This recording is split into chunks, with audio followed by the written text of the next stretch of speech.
aga tuuline ilm ja hiigelsuured tuulelohed meelitasid Pärnu randa palju entusiasti ja pealtvaatajaid, sest nagu traditsiooniliselt igal aastal septembrikuu teisel nädalavahetusel toimus tänavugi rahvusvaheline tuulelohe lennutajate kokkutulek.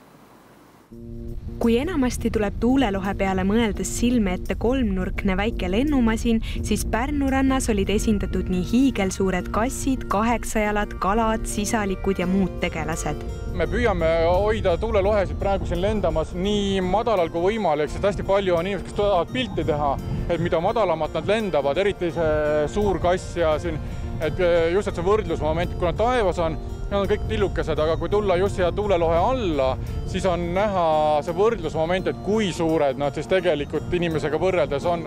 Kohale olid tuulelohe lennutajad tulnud peale siinsete huviliste nii Soomest, Inglismaalt, Poolast kui ka Venemaalt ning kaasa veetud tegelased pakkusid silmailu nii suurtele kui ka väikestele. Väga ilus, et paistab, et tuult on ka parajasti ja kõik lohed on omale ilusti elu sisse saanud. Omal ei ole mõtet, et ostaks ka ja... Veel ei ole, aga võib-olla siin väiksele lapsele on vaja varsti soetada, mine tea. Meeldib väga tore üritus. Võib-olla võtate pere peale kokku ja suure lohe ostate. No, võtame kaalumisele. No, kui te ei võta, siis väike ikka võtab ju.